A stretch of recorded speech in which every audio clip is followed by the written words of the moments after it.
लोकसभा के अध्यक्ष श्रीमान ओम बिरला जी, राज्यसभा के उपसभापति श्रीमान हरिवंश जी, केंद्रीय मंत्रिपरिषद के मेरे साथी श्री प्रहलाद जोशी जी, श्री हरदीप सिंह पुरी जी, अन्य राजनीतिक दलों के प्रतिनिधिगण, वर्चुअल माध्यम से जुड़े अनेक देशों के पार्लियामेंट के स्पीकर्स, यहां उपस्थित अनेक देशों के एम्बेसडर्स, इंटर पार्लियामेंट्री यूनियन के मेंबर्स, अन्य महानुभाव और मेरे प्यारे देशवासियों, आज का दिन बहुत ही ऐतिहासिक है। आज का दिन भारत के लोकतांत्रिक इतिहास में मील के पत्थर की तरह है। भारतीयों द्वारा भारतीयता के विचार से ओतप्रोत भारत के संसद भवन के निर्माण का शुभारंभ हमारी लोकतांत्रिक परंपराओं के सबसे अहम पड़ाव में से एक है। हम भारत के लोग मिलकर अपनी संसद के इस नए भवन को बनाएंगे और साथियों, इससे सुंदर क्या होगा, इससे पवित्र क्या होगा जब भारत अपनी आजादी के 75 वर्ष का पर्व मनाए तो उस पर्व की साक्षात प्रेरणा हमारी संसद की नई इमारत बने। आज 130 करोड़ से ज्यादा भारतीयों के लिए बड़े सौभाग्य का दिन है, गर्व का दिन है जब हम इस ऐतिहासिक पल के साक्षी बन रहे हैं। साथियों, नए संसद भवन का निर्माण नूतन और पुरातन के सह अस्तित्व का उदाहरण है। ये समय और जरूरतों के अनुरूप खुद में परिवर्तन लाने का प्रयास है। मैं अपने जीवन में वो क्षण कभी नहीं भूल सकता जब 2014 में पहली बार एक सांसद के तौर पर मुझे संसद भवन में आने का अवसर मिला था। तब लोकतंत्र के इस मंदिर में कदम रखने से पहले मैंने सिर झुकाकर, माथा टेककर लोकतंत्र के इस मंदिर को नमन किया था। हमारे वर्तमान संसद भवन ने आजादी के आंदोलन और फिर स्वतंत्र भारत को गढ़ने में अपनी अहम भूमिका निभाई है। आजाद भारत की पहली सरकार का गठन भी यही हुआ और पहली संसद भी यहीं बैठी। इसी संसद भवन में हमारे संविधान की रचना हुई, हमारे लोकतंत्र की पुनर्स्थापना हुई। बाबा साहब आंबेडकर और अन्य वरिष्ठों ने सेंट्रल हॉल में गहन मंथन के बाद हमें अपना संविधान दिया।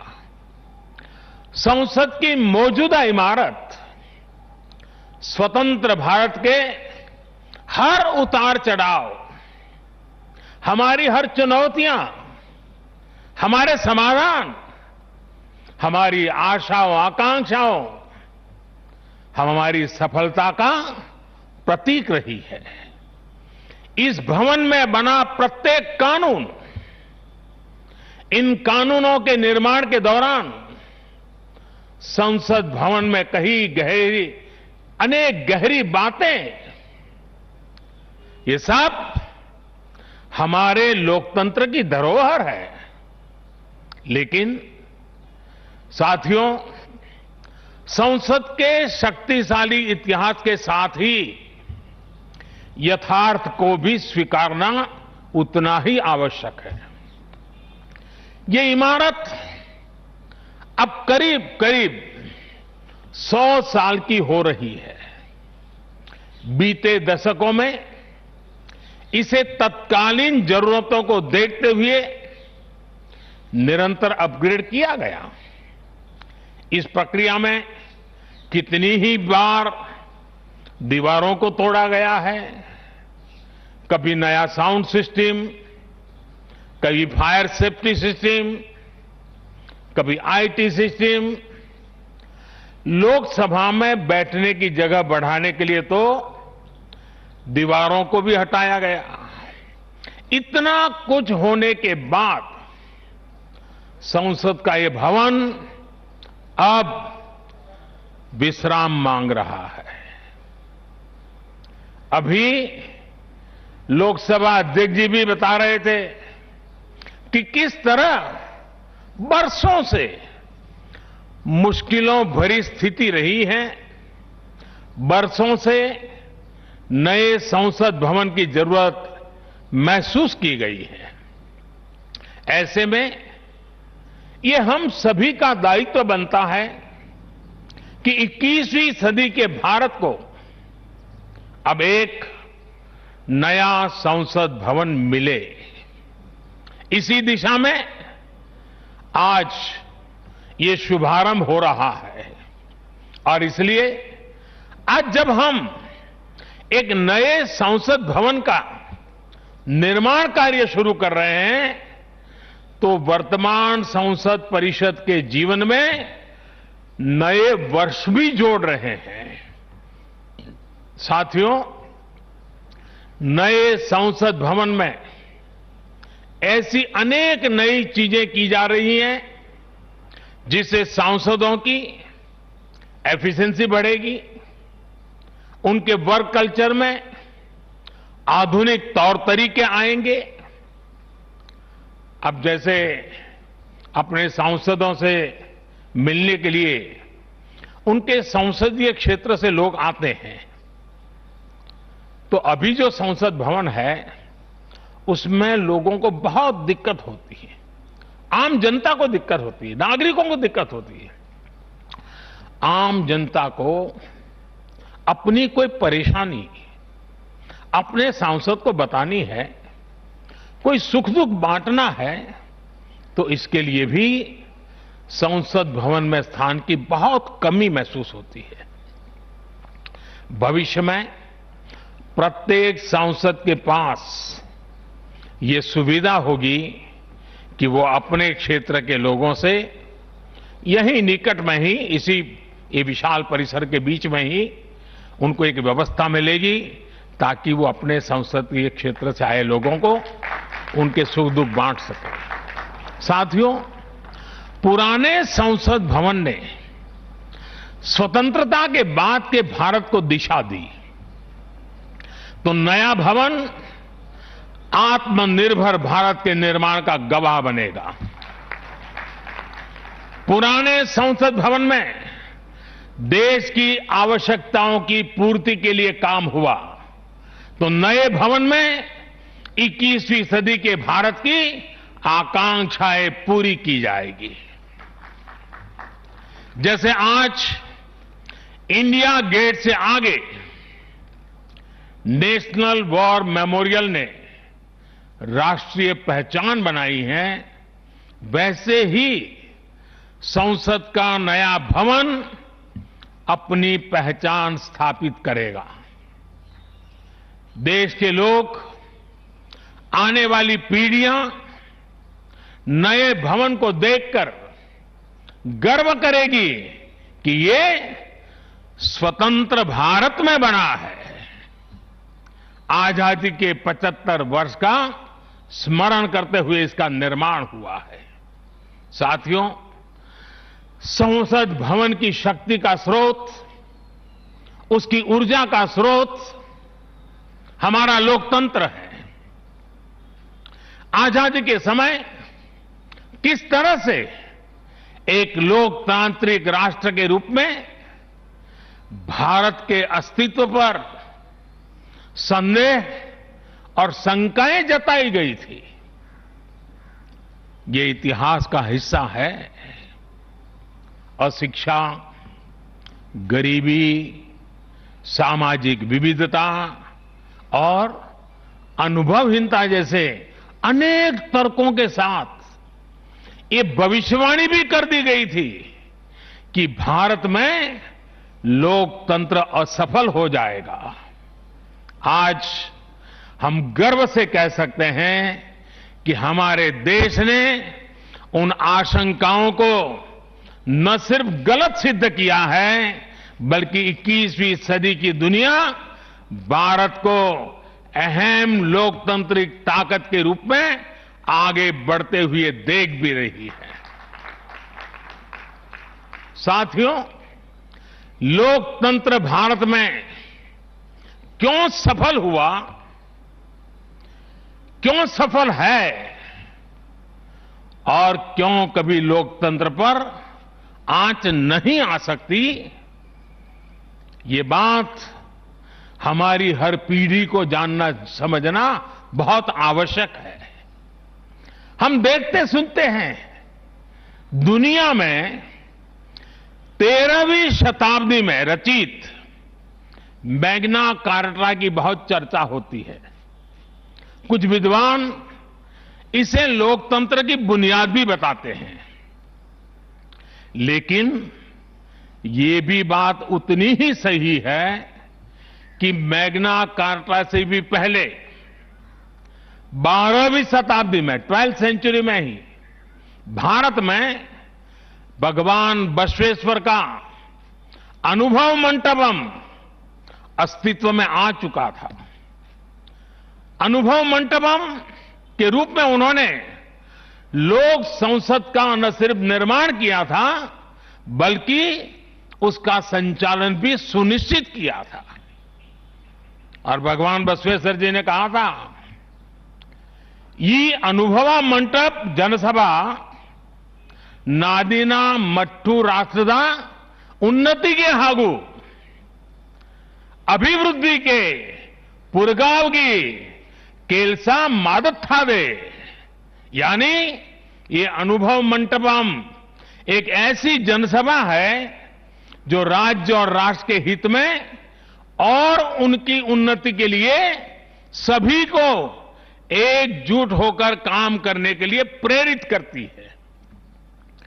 अनुभव मंटपम लोकतंत्र का ही तो एक स्वरूप था। साथियों, इस कालखंड के और पहले जाएं तो तमिलनाडु में चेन्नई से 80-85 किलोमीटर दूर उत्तरा मेरूर नाम के गांव में एक बहुत ही ऐतिहासिक साक्ष्य दिखाई देता है। इस गांव में चोल साम्राज्य के दौरान 10वीं शताब्दी में पत्थरों पर तमिल में लिखी गई पंचायत व्यवस्था का वर्णन है, 10th सेंचुरी। और इसमें बताया गया है कि कैसे हर गांव को कुटुंब में कैटेगराइज किया जाता था, जिनको अगर आज की भाषा में कहना है तो हम आज उसको एक वार्ड कह सकते हैं। उन कुटुंबों से एक एक प्रतिनिधि महासभा में भेजा जाता था। और जैसा आज भी होता है, इस गांव में 1000 वर्ष पूर्व जो महासभा लगती थी वो आज भी वहां मौजूद है। और साथियों, 1000 वर्ष पूर्व बनी इस लोकतांत्रिक व्यवस्था में एक और बात बहुत महत्वपूर्ण थी। उस पत्थर पे लिखा हुआ है, उस शिलालेख में वर्णन है इसका, और उसमें कहा गया है कि जनप्रतिनिधि को चुनाव लड़ने के लिए अयोग्य घोषित करने का भी प्रावधान था। उस जमाने में। और नियम क्या था? नियम यह था कि जो जनप्रतिनिधि अपनी संपत्ति का ब्यौरा नहीं देगा, वो और उसके करीबी रिश्तेदार चुनाव नहीं लड़ पाएंगे। कितने सालों पहले, सोचिए कितनी बारीकी से उस समय पर हर पहलू को सोचा गया, समझा गया, अपनी लोकतांत्रिक परंपराओं का हिस्सा बनाया गया। साथियों, लोकतंत्र का हमारे इतिहास देश के हर कोने में नजर आता है, कोने कोने में नजर आता है। कुछ शब्दों से तो हम बराबर परिचित हैं। सभा, समिति, गणपति, गणाधिपति, ये शब्दावली हमारे मन मस्तिष्क में सदियों से प्रवाहित है। सदियों पहले शाक्य, मल्ल और बेजी जैसे गणतंत्र हो, लिच्छवी, मल्लक, मड़क और कंबोज जैसे गणराज्य हो, या फिर मौर्य काल में कलिंग, सभी ने लोकतंत्र को ही शासन का आधार बनाया था। हजारों साल पहले रचित हमारे वेदों में से ऋग्वेद में लोकतंत्र के विचार को समज्ञान यानी समूह चेतना, कलेक्टिव कॉन्शियसनेस के रूप में देखा गया है। साथियों, आमतौर पर अन्य जगहों पर जब डेमोक्रेसी की चर्चा होती है तो ज्यादातर चुनाव की प्रक्रिया, इलेक्टेड मेंबर्स, उनके गठन की रचना, शासन प्रशासन, लोकतंत्र की परिभाषा इन्हीं चीजों के आसपास रहती है। इस प्रकार की व्यवस्था पर अधिक बल देने को ही ज्यादातर स्थानों पर उसी को डेमोक्रेसी कहते हैं। लेकिन भारत में लोकतंत्र एक संस्कार है। भारत के लिए लोकतंत्र जीवन मूल्य है, जीवन पद्धति है, राष्ट्र जीवन की आत्मा है। भारत का लोकतंत्र सदियों के अनुभव से विकसित हुई व्यवस्था है।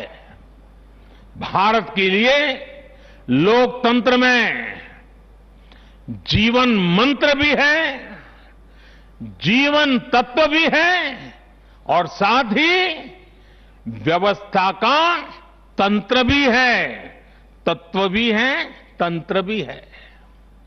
समय समय पर इसमें व्यवस्थाएं बदलती रही, प्रक्रियाएं बदलती रही, लेकिन आत्मा लोकतंत्र ही रही। और विडंबना देखिए, आज भारत का लोकतंत्र हमें पश्चिमी देशों से न समझाया जाता है।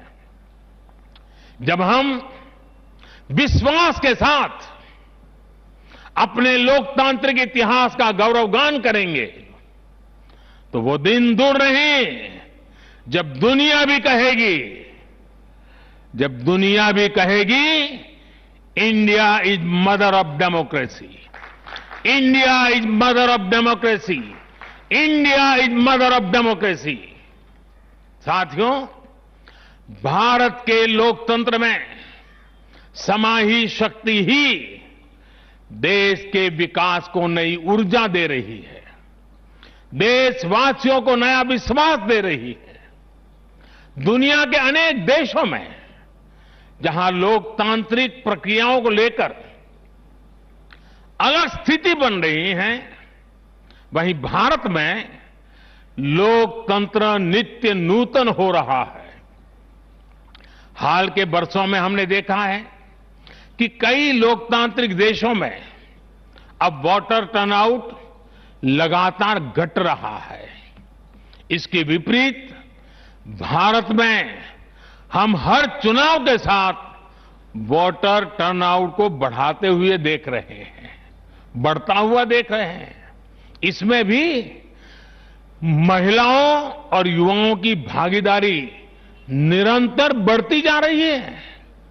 साथियों, इस विश्वास की, इस आस्था की वजह है भारत में लोकतंत्र हमेशा से ही गवर्नेंस के साथ ही मतभेदों और विरोधाभासों को सुलझाने का महत्वपूर्ण माध्यम भी रहा है। अलग अलग विचार, अलग अलग दृष्टिकोण, ये सब बातें एक वाइब्रेंट डेमोक्रेसी को सशक्त करते हैं।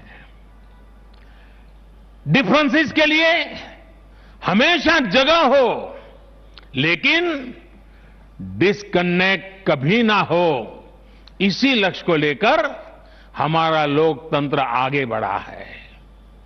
गुरु नानक देव जी ने, और बड़ी सटीक बात कही है, गुरु नानक देव जी ने भी कहा है, जब लग दुनिया रही है नानक, जब लग दुनिया रही है नानक, किछु सुनिए किछु कहिए।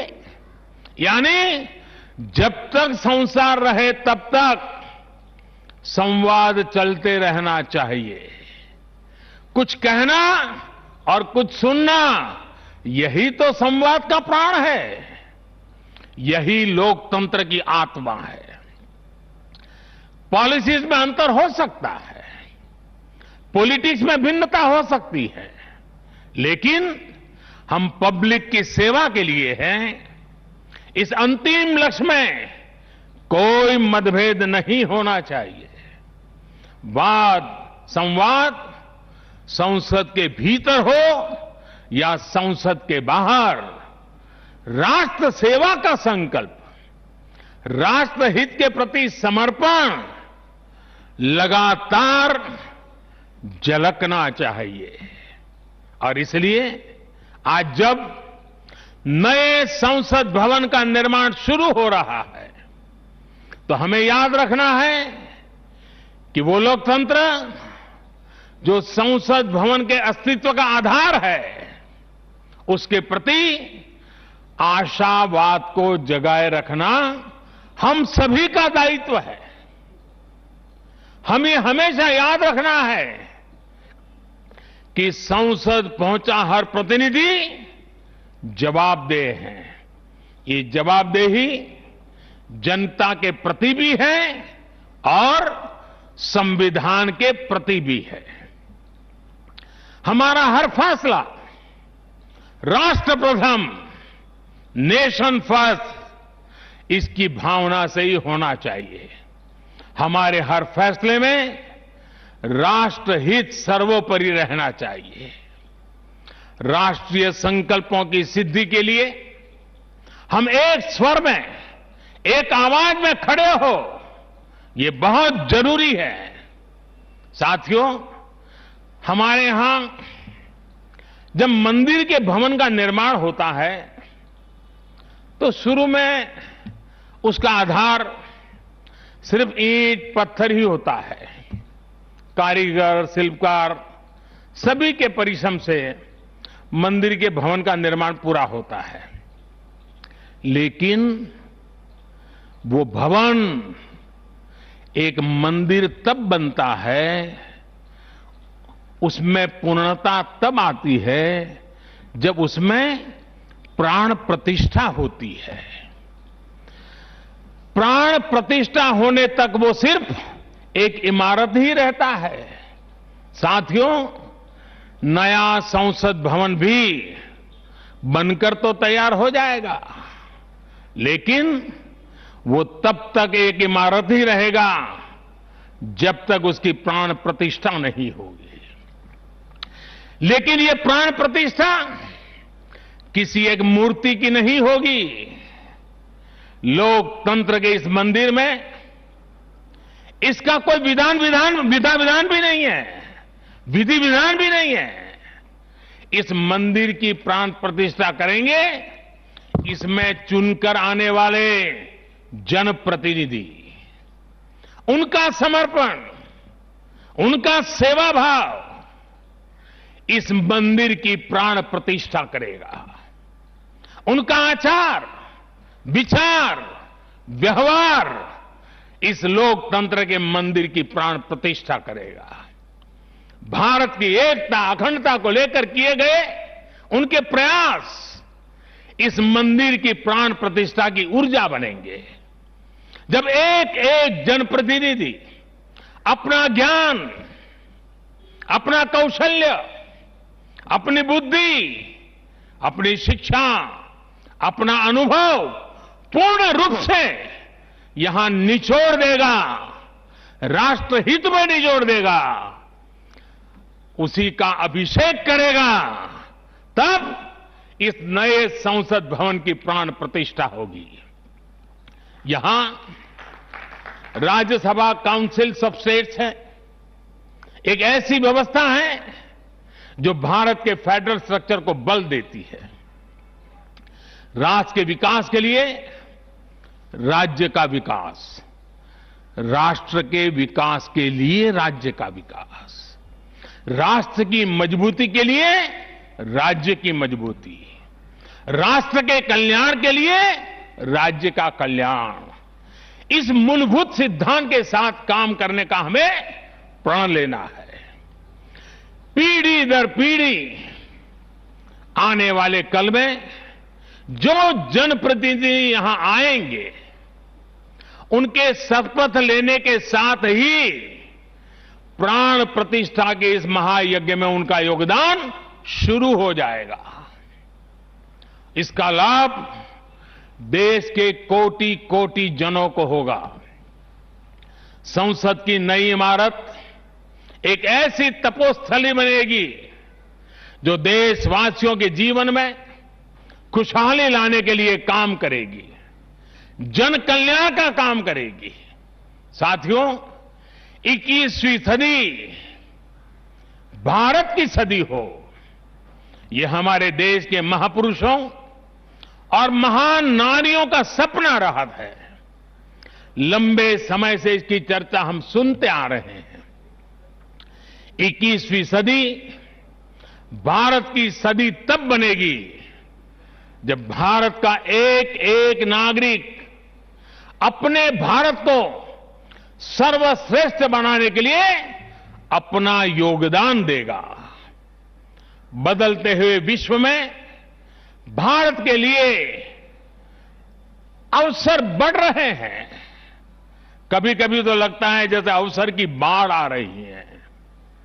इस अवसर का हमें किसी भी हालत में, किसी भी सूरत में इन अवसरों को हमें हाथ से निकलने नहीं देना है।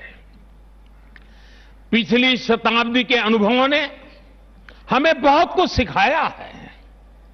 उन अनुभवों से सीखे और उन अनुभवों की सीख हमें बार बार याद दिला रही है कि अब समय नहीं गंवाना है, समय को साधना है।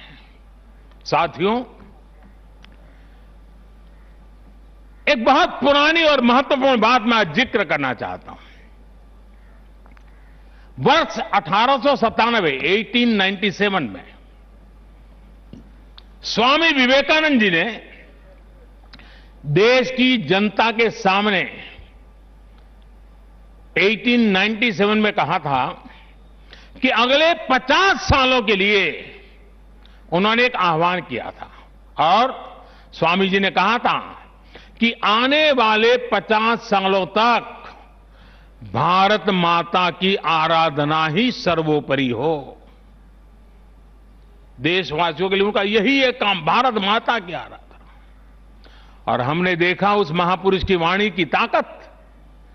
इसके ठीक 50 वर्ष बाद 1947 में भारत को आजादी मिल गई थी। आज जब संसद के नए भवन का शिलान्यास हो रहा है तो देश को एक नए संकल्प का भी शिलान्यास करना है। हर नागरिक को नए संकल्प का शिलान्यास करना है।